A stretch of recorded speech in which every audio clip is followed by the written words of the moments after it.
Hey, welcome everyone, this is Matt, and I just wanted to cover a few things when it comes to using some different websites, when it comes to, one, determining some property values, and two, finding out the owners of some of these properties. I know I talk about driving for dollars and looking for vacant properties or distressed looking properties, and when you do that you record the address, and then you need to find out where the owner lives, if it's going to be a different address from the subject address that you found, because typically if it's a vacant property, then they live somewhere else, obviously. So there's going to be an on-file tax address, tax mailing address that the property owners get their mail from the county. So this stuff is all public information. It's in the county's tax appraiser websites.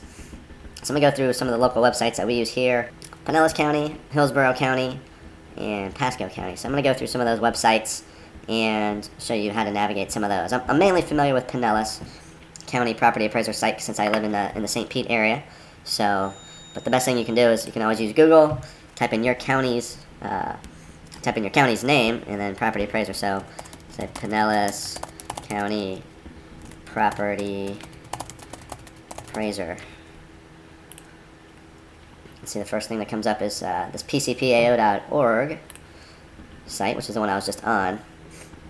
So here's usually where I start. So you can do the same thing for Hillsborough County Property Appraiser.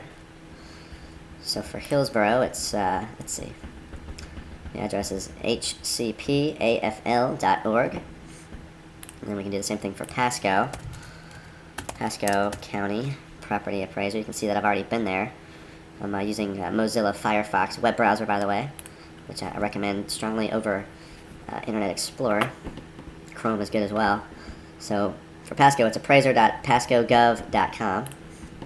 So they're all going to look and feel a little differently, but once you get the hang of it, I think you'll be able to navigate these sites okay. So here's what I normally do when it comes to the Pinellas County Property Appraiser. I use this left column here. I hover over the search or database by address normally. Then it takes you to this page, and you could populate these fields with the address, but it's a little confusing, so I always go to this link here: try our new address search page.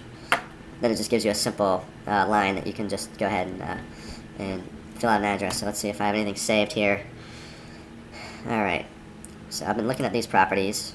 So 4200 Elkham Boulevard, Southeast St. Pete.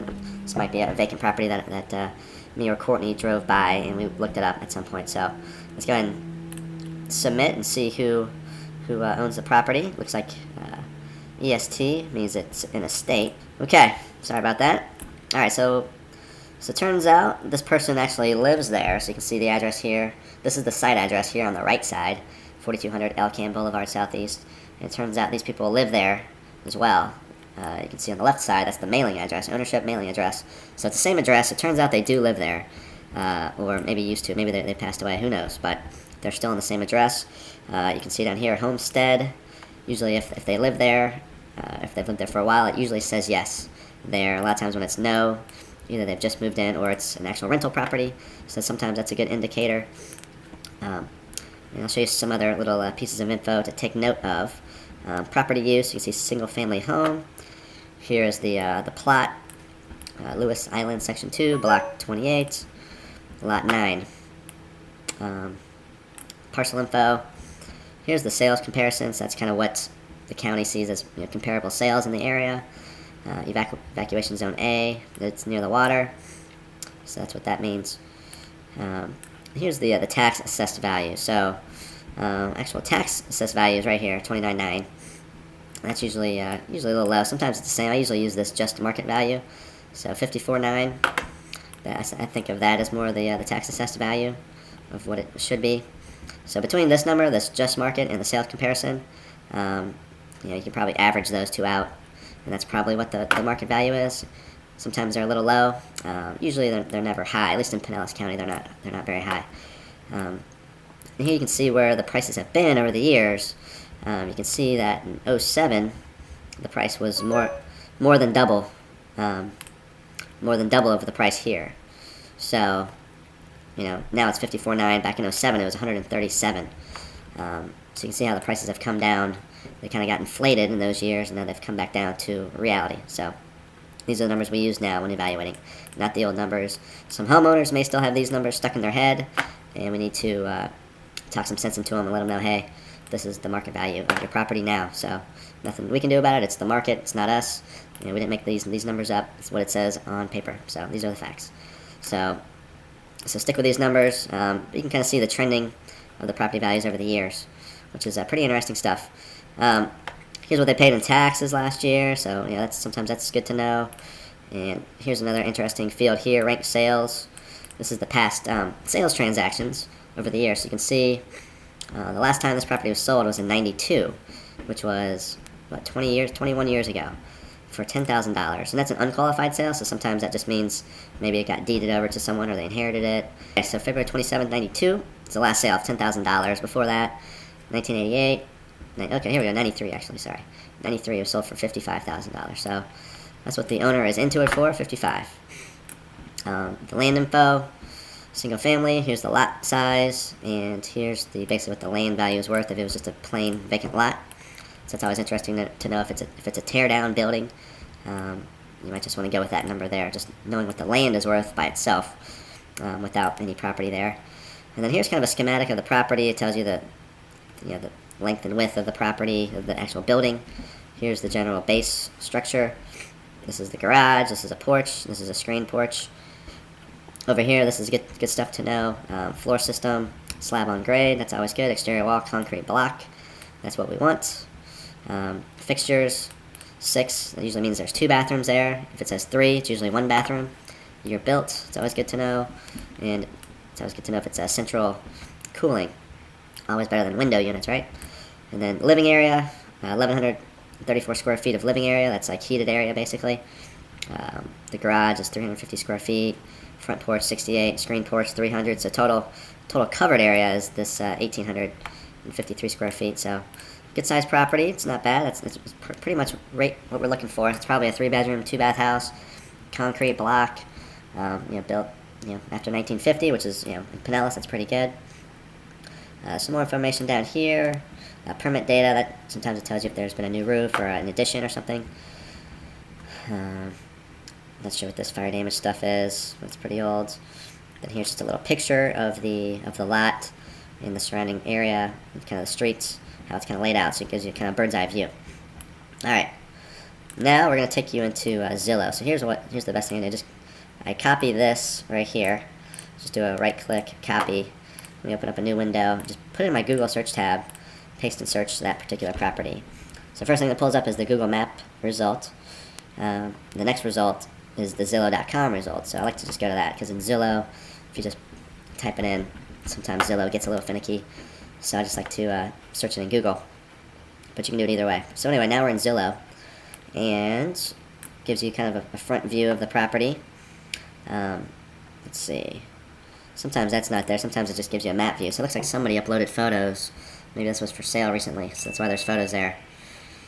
And there's my microwave timer going off, because I'm filling up the pool with water. Don't want to overflow the pool. So anyway, real quick, here is the Zillow info. So it does say 3-bed, 2-bath, 1,100 square feet, lot size, year built, last sold 93 for $55,000. And this basically pulls from the public records for the most part. Here's the description. Well built, 321, 3-bedroom, 2-bath, 1-car garage home on a very large corner lot. Lots of room for a pool or expansion. The home is a fixer-upper, not a short sale. Don't miss. So looks like the person was trying to sell the property. Okay. Here's the Zestimate stuff. That's pretty good to look at. It's what I usually go. Zestimate. Zestimate home valuation is Zillow's estimated market value. It is not an appraisal. Use it as a starting point to determine a home's value. You can click on that to learn more. The value range is the high and low estimate market value for which Zillow values a home. The more information, the smaller the range, and the more accurate the Zestimate. So the value for Zillow, they're giving it 72, but there's a range of 47, which means if the property needed a lot of repair, you might want to be on the 47 range. If it was in top-notch shape, updated with everything, you'd probably be going for around 111,000. And then here's a rentals estimate. Sometimes we use that, sometimes we don't. Here's the price range of this home. You can see in 05 through 07, there was a big spike, and now we're coming back down. So it shows the property estimate of this house, of Coquina Key neighborhood, and St. Petersburg in general. Price history, said listed for sale back in about a month ago, 65,000 through Remax. So it's listed with a realtor, so we don't want to deal with that one. This shows the last time it was sold there. Here it shows you prior tax assessments. And here's a very cool tool as well. Neighborhood picture. Here's our property, the one with this little circle pointer guy. And then you can kind of see the houses next to it. This is the house next door. You can see its estimate's 85. The house to this side over here, 95. You can see it's a little bit bigger house. House across the street, if it's got this yellow house on it, it means that's a sold price. You can see it sold back in 2010 for 63. So that's 2 years ago. That doesn't really tell us much. Here's another yellow one right across the street. That one sold in June of 2012, so 6-8 months ago, for 50,000. That was a 2-1, so a little bit smaller house. The one next to that sold 2 years ago for 34.5. So that's good to know. Plus, if you're just looking for an address, say you drive by a house and the house you are looking at, maybe the street numbers are not available or legible on the house, just write down the house next door. Write down that address, and then come to Zillow, put that one in, and just find out what the house next door is. So you can see, okay, that one's 4210 Alcam. The one next door to that's 4224 Alcam. So you can kind of find, like, if you miss the address of this one, if you catch the address of that one, just remember, oh, it's the house next door to the right, and that's the one I want to look up. Okay? Set Zillow. Here's some school information. That's good. Here's another good stuff on the side here. Similar homes for sale. These are all homes probably within a mile radius. So these are the for sale prices. You can click this to get even more. So we'll see what pulls up here. So it shows you all the houses for sale in that area. Excuse me. So the for sale numbers are pretty good. I like the sold numbers. It's even better. Nearby similar sales. So this is what's actually sold. This is what it's sold for. So you can click on this one. Sold in October for 56,000. Not bank owned, quick closing, blah blah blah. Look at that, his estimate was 101 and it sold for 56, so somebody got a good deal. Let's see what the pricing was though. Sold for 56. Oh, then somebody must have rehabbed it and then relisted it for 127. And then the listing just got removed a month ago, so not sure what happened there, but it looks like somebody bought it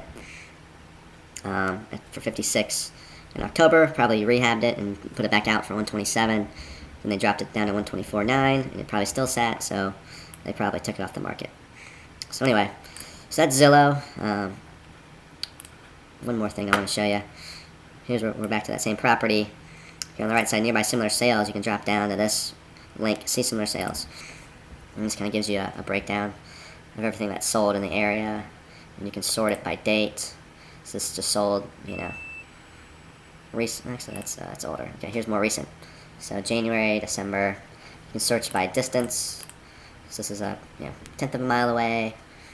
So you can search it by distance. You can search it by bedrooms or bathrooms or square footage. Usually you want to do it by square footage and distance and sold on date to get the most relevance. All right, so that's Zillow. Some other ones are Trulia. Trulia.com. That gives you a lot of the same information. It's going too slow. Okay, Pasco County. Let's go to Pasco County real quick. Record search. I accept. Search by address. Let's see. Do I have any addresses to search in here? Anyway, I don't have anything off the top of my head, but just search by address. I put in the street and the street name, and just hit submit. Hillsborough County. Go to property. Record search. And then let's see which one it is. Okay, it's up here. Property record, address search. Type in the street number. If it's an east-west, just indicate that, the street name. And then if it's like a lane, avenue, boulevard, whatever, hit search. So that'll give you all the relevant information there, tell you the homeowner.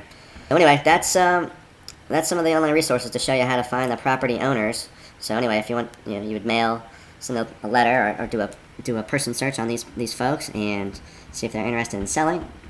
Send them a letter, say, hey, I'm interested in buying your house, or you can do a white pages search and see if you can get their phone number, give them a call, say, hey, you guys interested in selling, and kind of take it from there. But this was just a quick tutorial on showing you guys how to navigate some of these sites and what to look for. And if you have any other questions, stay in touch, and we will get those answered for you. All right, guys, good luck, and we'll talk to you later. Take care.